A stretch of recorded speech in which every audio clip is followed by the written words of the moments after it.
Brought to you by Technopova Curve 5G. Discover new horizon.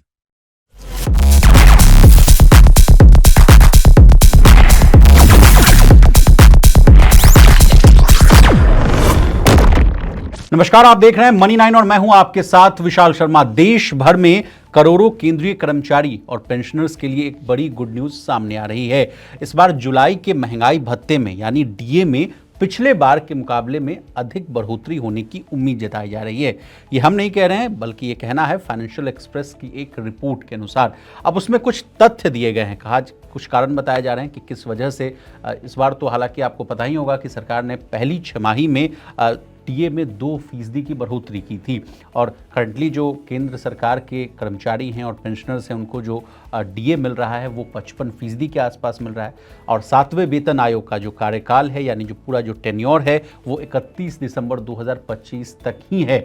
अब वो पूरा हो जाएगा, उसके बाद कहा भी जा रहा है कि 8वें वेतन आयोग को लागू कर दिया जाएगा, उसके लिए भी तमाम तरह के प्रयास चल रहे हैं। लेकिन लौटते हैं डीए वाले प्रश्न पर है कि पिछले बार जो 2% की जो बढ़ोतरी की गई, इस बार किस वजह से, क्या क्या फैक्टर्स हैं जिस वजह से कहा जा रहा है कि डीए में अधिक बढ़ोतरी हो सकती है। इसी को लेकर हम आपके सामने आए हैं और रिपोर्ट पेश कर रहे हैं। देखिए, कहा जा रहा है, कुछ पॉइंटर्स से आपको इस पूरी कहानी को समझाने की कोशिश करते हैं। देखिए, करंटली जो है केंद्रीय कर्मचारी और पेंशनर्स का जो डीए है 55% के आसपास है। जनवरी से जून 2025 के लिए सरकार ने डीए में 2% की बढ़ोतरी की थी।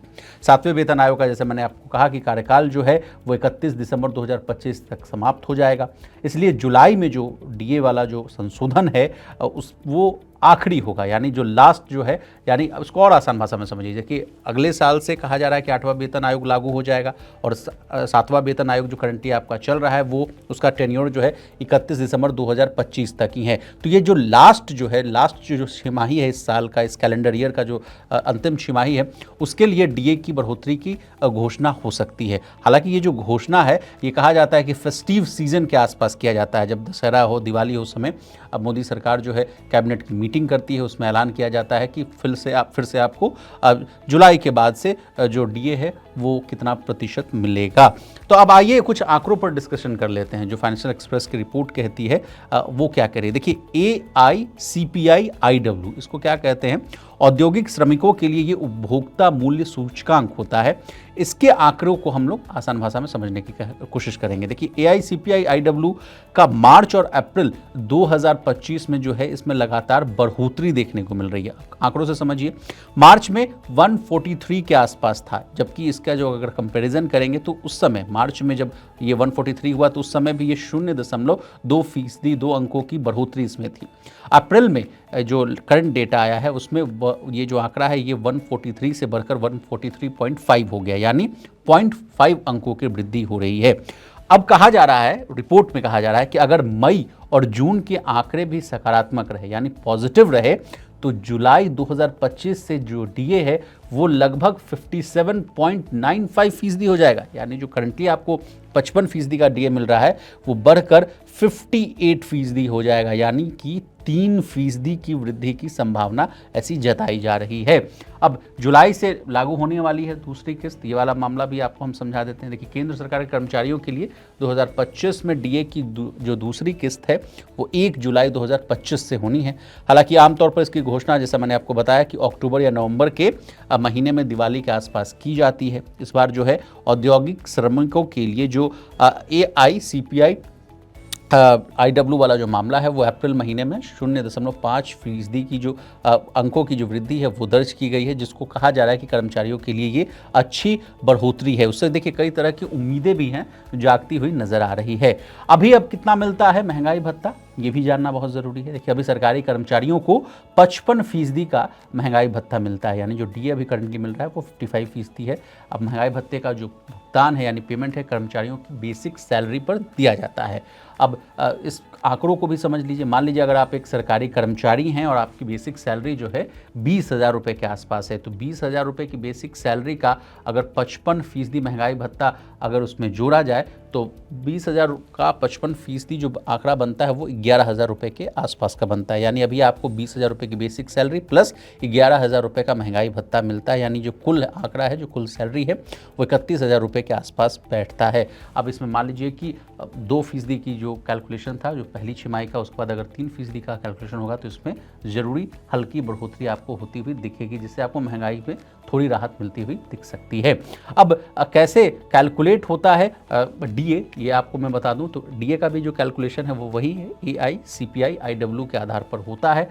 अब महंगाई की बात हो रही है तो महंगाई के भी डेटा से आपको रूबरू करवा देते हैं। देखिए, महंगाई की जो दर है मार्च में 2.95% से थोड़ी कम होकर अप्रैल 2025 में ये 2.94% हो गई है। सालाना आधार पर की बात की जाए तो अप्रैल 2025 के लिए महंगाई दर जो थी वो 2.94% रही, जबकि अप्रैल 2024 में यानी इससे भी एक साल पहले ये जो आंकड़ा था 3.87% था। यानी उसमें बहुत अधिक महंगाई हुआ करती थी। अब बता दें कि श्रम और रोजगार मंत्रालय के तहत जो है आता है ये श्रम ब्यूरो देश में। सब बात समझिए, देखिए, श्रम और रोजगार मंत्रालय के अंतर्गत आने वाला जो श्रम ब्यूरो है वो देश के 88 प्रमुख इंडस्ट्रियल सेक्टर में जो फैला हुआ है 317 मार्केट से रिटेल प्राइस जो है वो कलेक्ट करता है, और इसे हर महीने इंडस्ट्रियल वर्कर्स के लिए कंज्यूमर प्राइस इंडेक्स जो है वो जारी करता है। इसी के आधार पर आपका जो डीए का जो कैलकुलेशन यानी जो गणना है वो होता है। आंकड़ों के मुताबिक जैसा आपको मैं बता भी रहा हूँ कि अप्रैल 2025 में जो खाद्य पदार्थ हैं, कपड़े, जूते, फ्यूल, लाइट और सुपारी तंबाकू के इंडेक्स में थोड़ी बढ़ोतरी हुई है, तेजी देखने को मिली है। एआईसीपीआई आईडब्ल्यू के आंकड़ों के आधार पर ही केंद्र सरकार के कर्मचारी और पेंशन भोगियों का डीए कैलकुलेशन होता है, और तभी जाकर ये पूरा जो आपका जो समीकरण है वो बैठता हुआ दिखता है, तभी आपको सैलरी मिलती है। हर साल जो है, जैसा कि आपको पता ही है कि 2 बार डीए में बढ़ोतरी होती है, पहली एक छमाही में यानी जनवरी से लेकर जून तक, और फिर उसके बाद है जुलाई से लेकर दिसंबर तक आपका डीए बढ़ता है। तो ये रही रिपोर्ट, बड़ी अच्छी रिपोर्ट है, गुड न्यूज़ है आपके लिए। तमाम तरह के जितने भी जो सरकारी कर्मचारी हैं उनको बहुत आस रहता है कि कितने उनकी सैलरी में बढ़ोतरी होगी। हालांकि मैं लगातार 8वें वेतन आयोग पर भी चर्चा करता रहता हूं, तमाम तरह के जो पेंशन भोगियों की डिमांड है उनको भी फुलफिल करने की कोशिश करते हैं। तो वहां भी कहा जा रहा है कि अति शीघ्र जो है 8वें वेतन आयोग का भी ऐलान होना चाहिए, उसके अध्यक्ष का ऐलान होना चाहिए, उनके मेंबर्स का ऐलान होना चाहिए, ताकि तस्वीर जो है साफ होती हुई नजर आए। फिटमेंट फैक्टर वाला भी लफड़ा है, उसके बारे में भी कहा जा रहा है। तमाम जो हमारे व्यूअर्स हैं वो कमेंट सेक्शन में लिखते हैं कि क्या होगा, फाइनल थोड़ा बता देते, 2.57 होगा, 2.86 होगा या 3 के आसपास जाएगा, लेकिन अभी उसकी भी जो तस्वीर है वो साफ होती हुई नहीं नज़र आ रही है। लेकिन आगे जो भी फॉलोअप स्टोरी होगी, चाहे 7वें वेतन आयोग को के रिलेटेड हो या 8वें वेतन आयोग को रिलेटेड हो, तो मनी 9 जो है कोशिश करेगा कि सबसे पहले आपको ये खबर पहुँचाई जाए। तो आज के लिए बस इतना ही। इसी तरह देश, दुनिया और बिजनेस जगत से जुड़ी तमाम ताज़ा तरीन खबरों के लिए बने रहिए हमारे साथ और देखते रहिए money 9। Brought to you by Technopova Curve 5G. Discover new horizon.